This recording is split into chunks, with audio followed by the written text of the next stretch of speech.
Bună seara, oameni dragi! Deși nu sunt eu un fan al videourilor, da, probabil o să fiu, pentru că îmi place să vorbesc cu lumea, dar nu știu ce, așa în fața camerei am eu mici emoții, sper să treacă. Ce vreau să vă spun?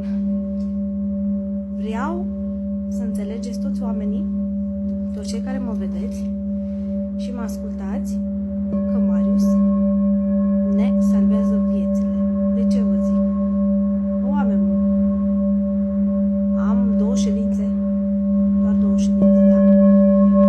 Stau jos acum în oraș și un pic frig. 2 ședințe cu Marius și mă simt plină de viață, de energie, gândire pozitivă.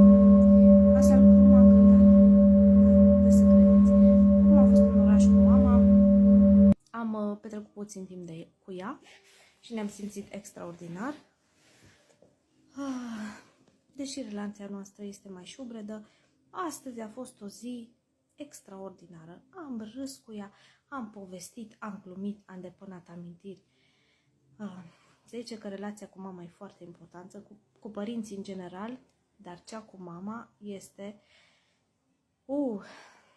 extraordinar de importantă. Și e important să te împaci cu tine, cu trecutul și cu părinții tăi. Indiferent ce ți-au făcut, indiferent ce, cum să zic,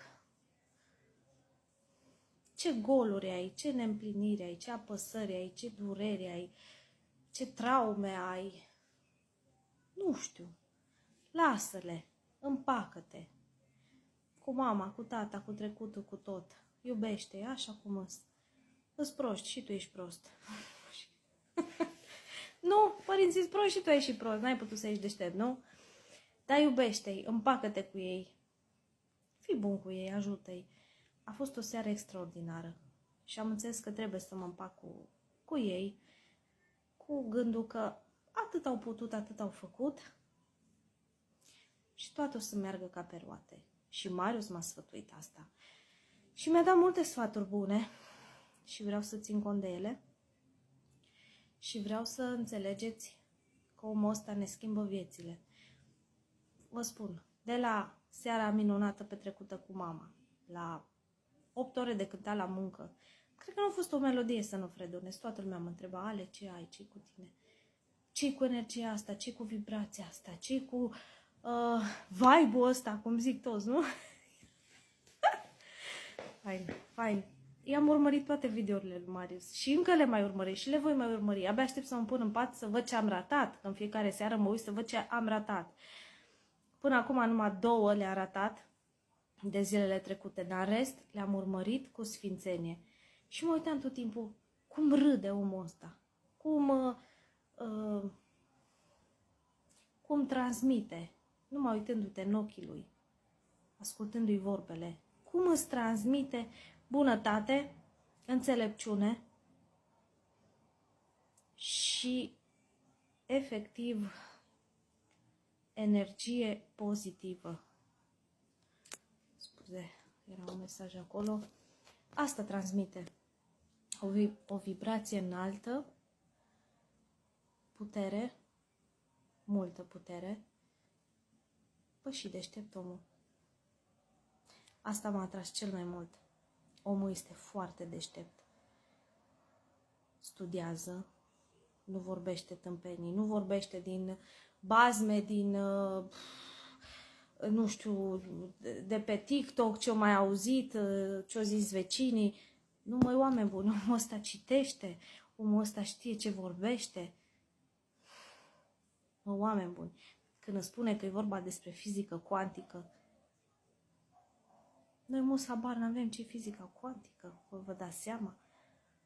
Vorbește citate, vorbește din cărți, trebuie să ascultați, mă, omul, să vedeți dacă îl duce capul. No, păi, dacă pe un om îl duce capul, te duci după el și îl urmezi și ăla nu-ți vrea rău, dacă îl duce capul. Da? După un prost. Și oamenii ce fac? Urmează turma, urmează prostimea, urmează dobitocimea. Vă rog, cum să zic, fiți mai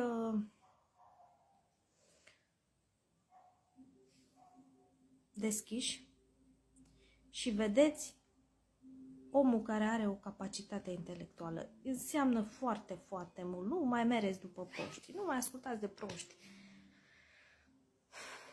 Vedeți omul care e deștept, care e capabil, care e citit, care ai trecut prin viață. Nu pe ăla îl puteți asculta. După ăla puteți să mergeți, să-l urmați, să-i ascultați sfaturile, să credeți în el. Pentru că ăla nu-i bazm, nu-i fabulă, nu-i poezie. E real. Știe ce zice, știe ce face. Repet, fizică cuantică. Nu-ți vă uitați în Dex, că ce-i fizica cuantică? Nu mai știți. Apoi generațiile astea din urmă habar n-aveți. Ăștia care cât de cât am mai învățat la școală, hai să ne amintim, dar ăștia la alții n-au nicio treabă cu școală, cu nimica, nu. De asta zic. Și când omul ăsta vine și spune niște lucruri, chiar nu vorbește din cărți, din bazme, din... Repet și mă repet. Nu sunt vorbe pe apă. Marius, indiferent, eu fac aceste videouri cu drag. Dacă dorești să le postezi, mă bucur. Eu așa să mă pun de nebună nu-mi place. Mă bucur. Le zic cu suflet.